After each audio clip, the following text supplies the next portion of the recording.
بسم اللہ الرحمن الرحیم۔ السلام علیکم۔ تمام ناظرین و سامعین کو چینل پر دل کی اتھاہ گہرائیوں سے خوش آمدید کہتا ہوں۔ ناظرین کرام، ایک دفعہ حضرت بابا فرید الدین مسعود گنج شکر رحمۃ اللہ علیہ اپنے خاص مریدین سے مخاطب تھے۔ خاص مریدین بھی وہ جو کہ درجہ کمال کو پہنچ چکے تھے۔ دوران گفتگو بابا صاحب رحمۃ اللہ علیہ نے فرمایا کہ شہر ہرات میں ایک بزرگ رہتے تھے جن کا کاروبار سالن بنا کر بیچنا تھا۔ حسب معمول وہ سالن کی دیگ بنا کر گاہکوں کے انتظار میں بیٹھے ہوئے تھے کہ ایک عورت آئی۔ اس نے سالن طلب کیا، بزرگ نے سالن دے دیا۔ بدلے میں اس عورت نے بابا جی کو بطور قیمت ایک کھوٹا سکہ دیا۔ بابا جی نے بغیر اس عورت پر ظاہر کیے کہ انہیں کھوٹے اور کھرے کی پہچان ہے، گلے میں وہ سکہ رکھ دیا اور خاموش ہو گئے۔ اب اس عورت نے گاؤں کی ساری عورتوں کو بتایا کہ فلاں جگہ پر ایک بابا جی ہیں، ان کو کھوٹے سکے کی پہچان نہیں ہے۔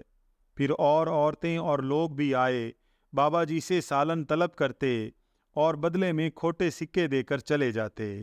بابا جی بھی بغیر کچھ بولے قبول کرتے اور سالن دے دیتے۔ کچھ دنوں بعد بابا جی بیمار ہو گئے اور ان کا پتہ لینے کے لیے گاؤں کے کچھ لوگ آئے۔ بابا جی نے فرمایا کہ مجھے مصلی بچھا دو۔ جب ایسا کیا گیا تو بابا جی اٹھے اور اپنے سامنے مصلی پہ کھوٹے سکوں کی تھیلیاں بھی رکھ دیں اور یوں اللہ تعالیٰ کے آگے عرض گزار ہوئے کہ اے باری تعالیٰ، تیری مخلوق کھوٹے سکے لے کر آتی رہی اور میں آپ کی خاطر انہیں قبول کرتا رہا۔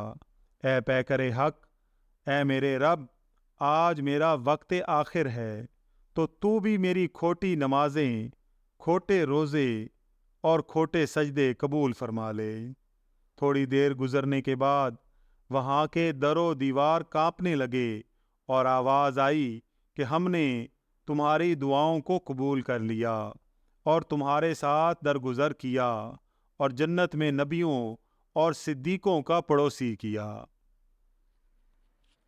تم نے ہماری خاطر ہماری مخلوق کے کھوٹے سکوں کو قبول کیا تو ہم نے بھی تمہاری کھوٹی عبادتوں کو بھی قبول کر لیا۔